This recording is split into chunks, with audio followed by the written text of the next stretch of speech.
I'm here with Luciana Proaño, a wonderful artist from Peru, whom I have been following for many years. After my dearest brother and collaborator and compañero, the great South African artist Eugene Skeef, raved about her and continues to do so. Also, I have had a love affair with the Cajon since I was a child, a traditional percussion instrument from Peru. And Luciana is a maestra of the Cajon. Well, I play it. She's also a dancer, choreographer, a singer, a visual artist, a yoga teacher, and so much more. Buenos días, Luciana. And thank Good you so morning. much for agreeing to join me in this conversation series. I'm so happy that you were able to join us. So without further ado, can you tell us about who you are, about you, and what makes you do art, and what's your favorite thing to do in general? My favorite thing to do, I'm going to start there Okay. because my favorite thing to do is to live. That's my favorite thing to do, to live in awe, in happiness, and just loving my surroundings, whether it rains or shines, which there is a lot of contrast now that I live in Portland. Right now it's raining, and 5 minutes ago it was shining. So, and um, so that has taken me to be curious about many ways of expressing myself. And that superlative, thank you for having me, first of all, and for having such a superlative description of what I do, which I'm going to shrink down a little bit. Um, and I know Eugene's enthusiasm, and I love him, and I admire him greatly. I think he's all what you said, about me. But I I am just an enthusiast of art and expression, and I've been creative since I was very little. I think we all are creative, and if we are encouraged not to lose that creativity, art is the way of the world. And so that is my opinion, and that's how come I have come across all these possibilities of expression.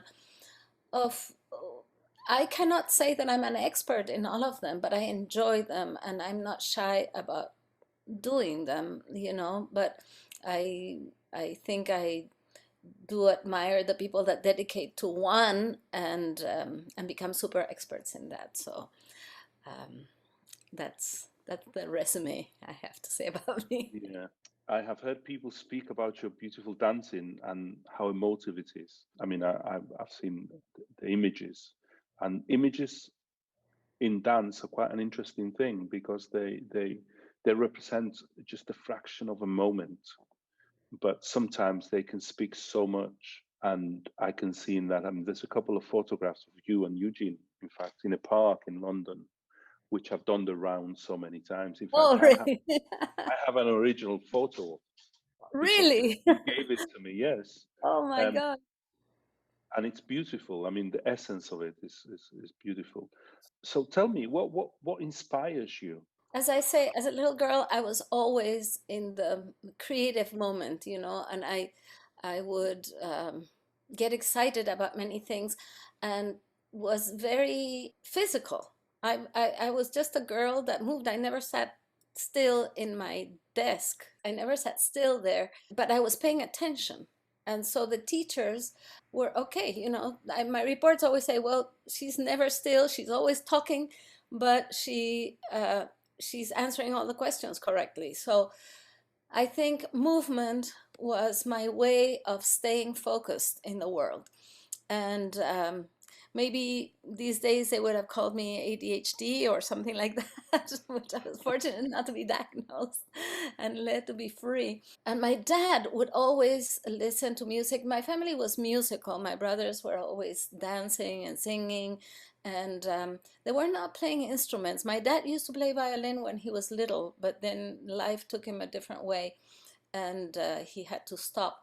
But he was an architect, and he used to take me with him to all his, construction sites. He was also an Mm-hmm. engineer, and I love to balance on the beams and jump from place to place. It was always half dangerous things, and I was allowed to explore. So and also he was an avid classical music listener, and I Mm-hmm. listened to a lot of stuff because we had to be in silence while he was listening to music, and so I would just dance when I was little, and then there was all the folklore around me and the parties. Peru, I mean, probably in Chile also, there's no weekend without a party, and you go with your parents to those parties. There's not such division of generations, so we are Mm-hmm. taken everywhere, and if it's late, we're come back sleeping on our parents' shoulders.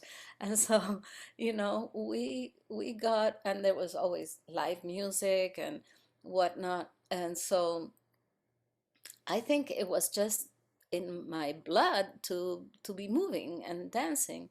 And because my dad was an architect, I also learned how to draw, because my family had the probably the wisdom to include the children in their labor.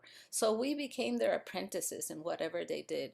And my granny uh, had a sewing business for a while, and I learned how to sew. And my mom had, and then she had a real estate business, and so I learned how to be a secretary, type on the typewriter, and answer the phones, and have social relations.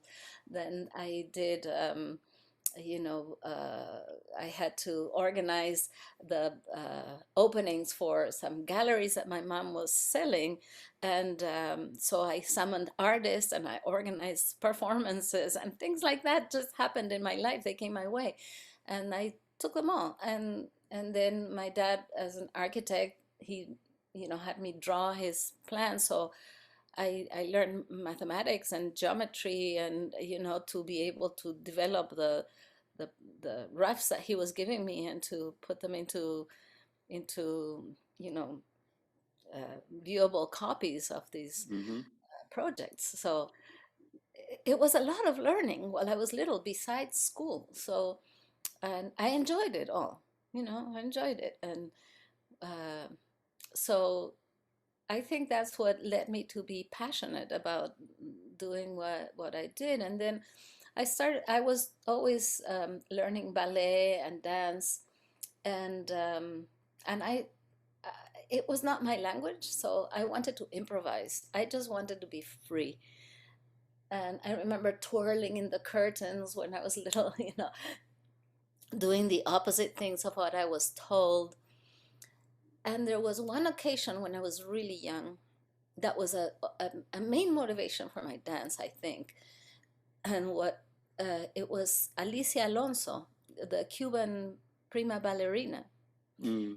came to Peru to do a performance. And for some reason, we were given a pass that was on an important box, because we were seeing it on maybe some official stuff that my parents had connections with, and they gave us the pass to look at this performance. And I was looking at it from above in this box in the balcony thing, that had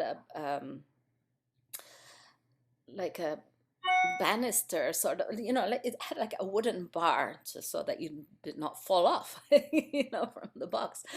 But I stood up right next to that, and I could just see her. My eyes were coming out, and my mouth was right at the bar. And I chewed the bar the whole time.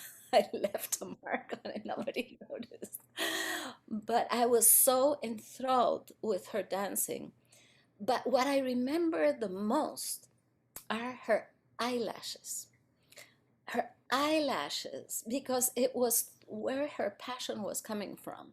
I remember her expression, her whatever was coming from her tongue. It was just something that was coming from her guts. And that's what Mm. impressed me. It was not the movements. I couldn't really remember the movements, but her, and it was Swan Lake. So I do remember that. I was 3 years old. And and so I was so fascinated that my dad asked me, what did you think about this? You know, what were you thinking? You were so quiet. And I said, I want to dance like her. That's what I want to do. So they immediately registered me for ballet. But Mm. I did not want to dance ballet, but I took it because that's what they had offered, you know. And but I would just come back and improvise with my dad's music, and then I turned 16 and I broke my foot and I could not do ballet anymore. But then I was just exploring uh, contemporary dance and this and that. And then I decided to stop everything and just start everything from breathing and be myself, whatever movement came from me, and um, and get rid of all the instructions that I had gotten, which was, of course, you don't never get rid of it, but it was a way of cleansing prejudices about movement, I guess. And so that's why my dance became so unusual, I guess. And it was just more of a cathartic event for me at the beginning when I started dancing professionally and doing my own shows. And and I was always interested in archaeology. My dad, as an architect, had many archaeologist friends and was very interested. So that combined with my interested in moving, it became my art. And the exploration of Peruvian mythology and then mythology from Yeah, around the world, and that those were my sources, I think. I can relate to that. It's not the genre that you're talking about. Right, it was her soul that It's motivated yes, me. it's the passion, it's the essence Yes, of yes. what they do, And not the specific technique. exactly. So I developed my own, I guess. I never got to meet you whilst you were in London, but I've heard so much about you and your work. And When I was very young, I married Alonso Zarzar, and he was a very studious anthropologist. And mhm, so we met in college. I was studying anthropology also. And eventually we married and had a kid. Alonso got a scholarship for Cambridge University. And so I went with him to Cambridge, but there was not much dance for me there. And I thought, okay, well, I might as well study and explore this. And I studied ethnology of dance. mhm. And I did that for a few months because it was not quite what I expected. And so I decided to go to London. And in London, I applied to the London School of Contemporary Dance, the Martha Graham School, Hmm. and I got a scholarship there, a semi-scholarship for 1 year special certificate that they had for people that had already studied dance. And and it was not a technique that was suitable for my body really, because I have lots of postural problems, and that's Hmm. why I also developed my own dance, because I wanted to dance, but I didn't have the perfect posture for it. But they accepted me, and I was very close with Nina Fonaroff, who was the choreography teacher, and Jane Dudley was my other teacher. They were wonderful, and then they helped me showcase my work, because I had already done some work in Peru, and one of those pieces I brought, it was a whole evening of dances based on Peruvian myths about women, which had not been explored too much, because Hmm.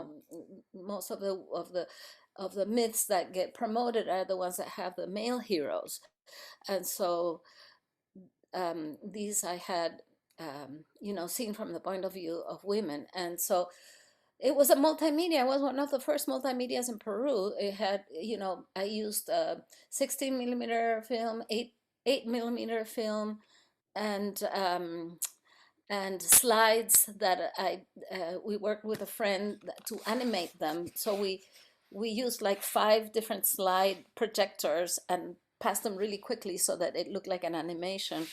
And so we explored a lot of different things. That was before video, it was not so easy to do multimedia things. And that was quite a controversial show because my movement was neither ballet nor contemporary dance, neither it was theater. So the papers had me up as Luciana Proaño, neither dance nor theater. What does she do? So anyway, that was what Eugene saw. And that took me to stay in London for a few years because I started getting, contracts in different Yeah. places from that showcase.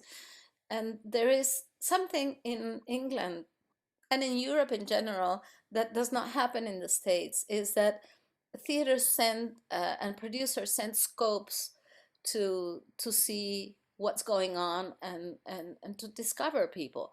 And so Eugene came to one of those shows and invited me to join Metaphor Rhythms, and that's how I started working with him, and an intense friendship started because all that group of people was so much like a family, and it was just wonderful for me, for my son, to join that movement, and Yeah.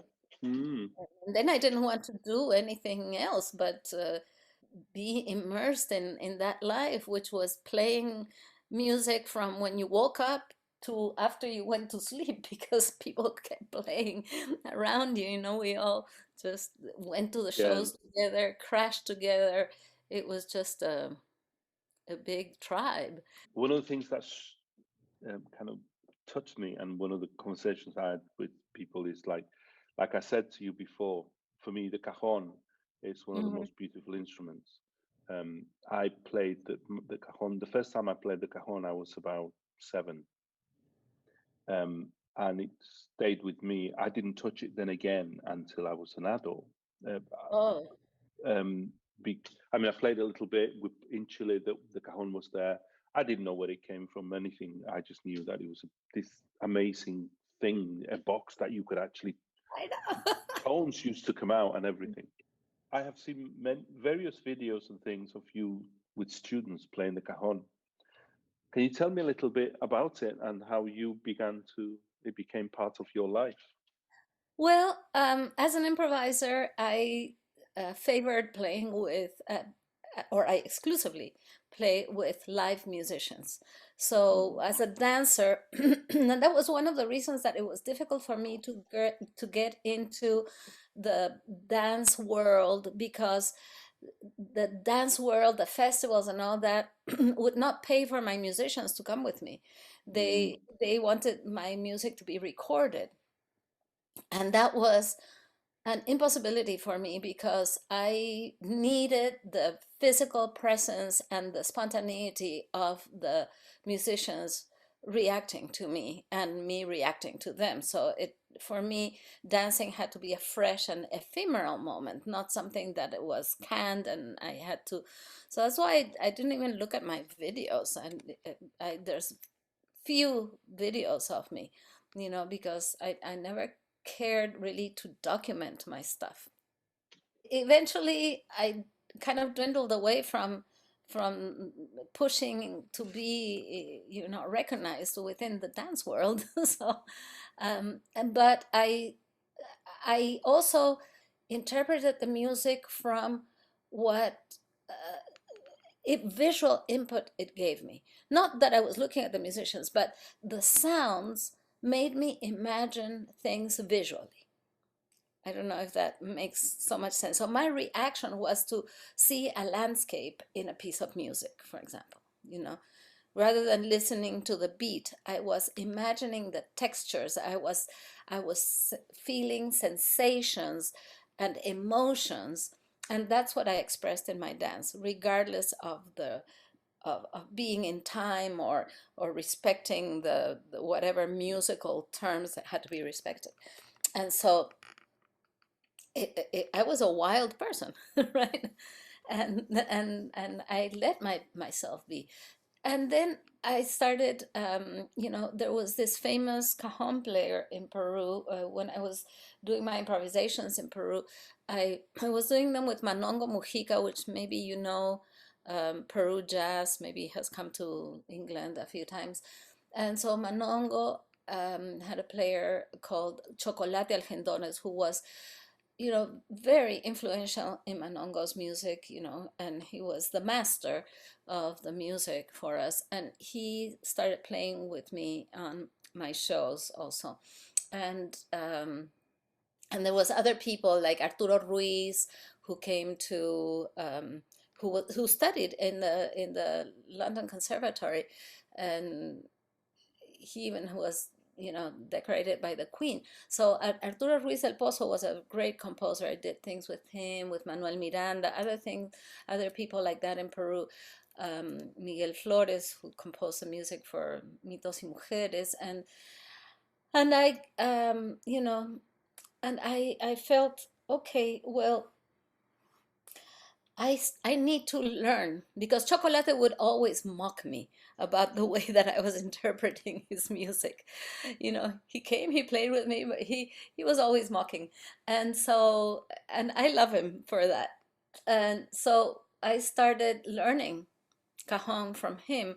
And of course, I started learning percussion from Eugene also. He taught me some important things for me. And just by being in touch with so many musicians, I started feeling that it was a necessity that I learn how to play the instrument.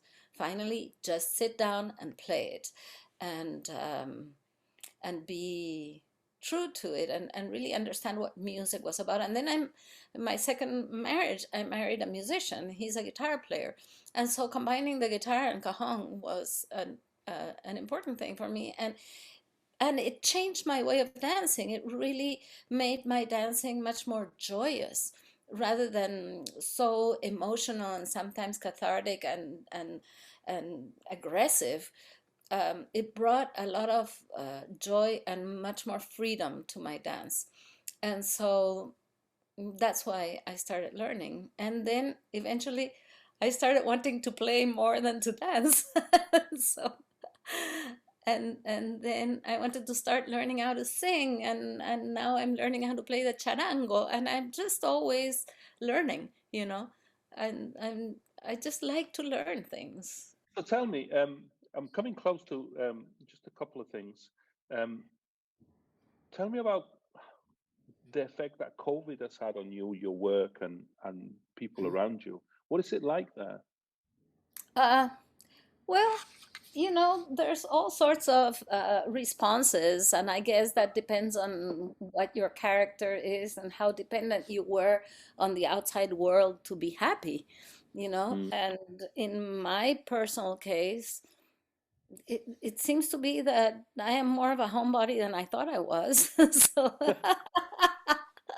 I've been enjoying learning. This is the time that I've had to learn the charango, and learning, taking my voice lessons online, and improving on a lot of stuff. I have been dancing less, but I've been doing yoga quite a bit, and so it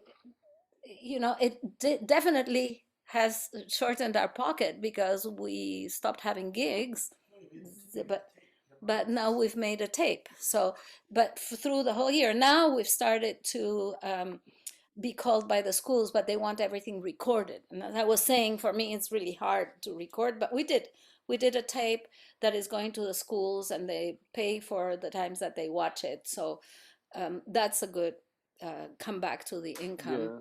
And because this is how we make our living, is through the arts, and so So you made the tape as was it a video, a it was film a of video of performing? us performing on a stage with no audience, and Hmm.